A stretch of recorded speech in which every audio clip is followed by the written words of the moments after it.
Hi there, my name is Ashley and this is my video for explaining arrays and tracing code. For my code to explain, I chose my filter which I used on my try effect homework.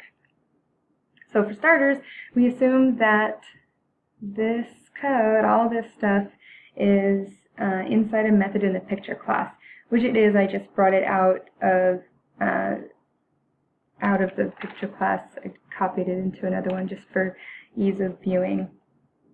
And so to start the memory map, we separate simple and complex memory. So I'll bring up some visuals.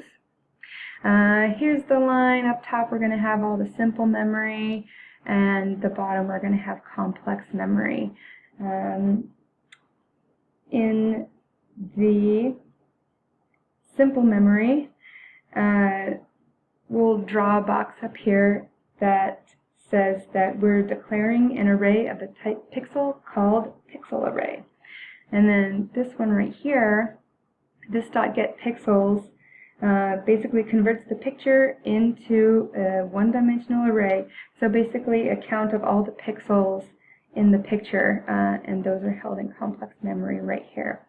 All the pixels have the values for RGB, or at least that's what we're focusing on here. I made up these values, and so that's what we'll work with just for the purposes of this filter. And then so the thing that connects all of these is this little equal sign right here. It makes the pixel array in simple memory refer to the actual pixels in the complex memory.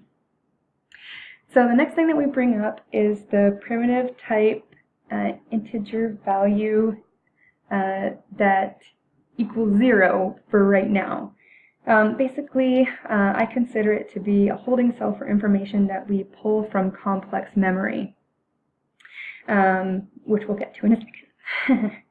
And where integer index, I for index, equals start, and now I'll explain these a little bit. These are parameters that tell us where we're going to start the loop and end the loop. And so I initialized the index at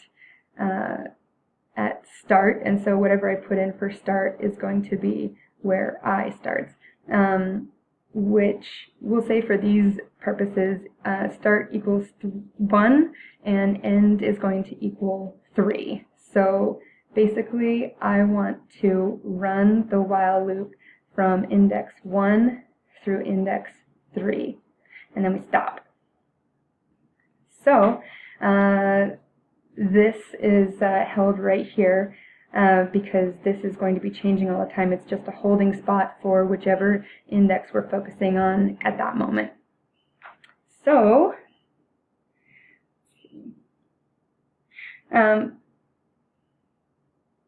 next we see that the pixel index is start and stop on in this while loop. We'll start with 1, of course.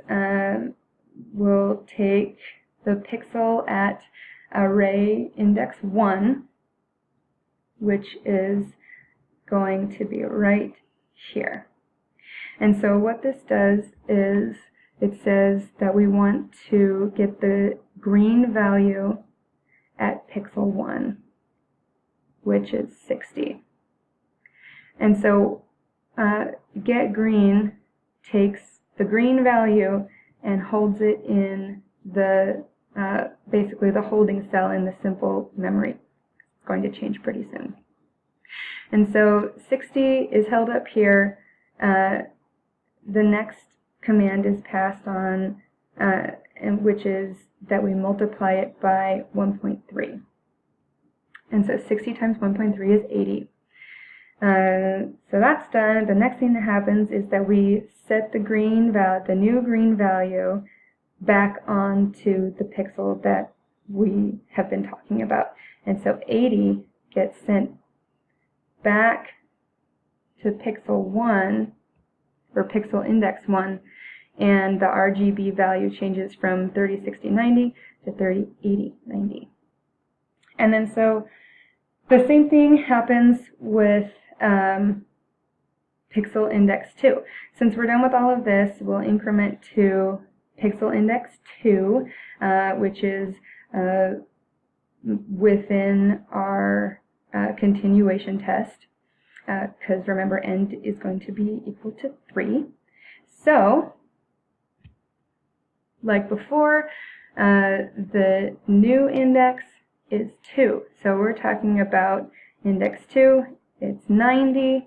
We'll pass it up into the simple memory where the value gets multiplied by 1.3, makes it equal to 120. The set green command sends it back down to pixel index 2, and that is now a changed color value. We increment to the next one, which is going to be 3. And if you remember, 3 is the value for integer end. So index is less than or equal to 3. So this is the last one that we have to do.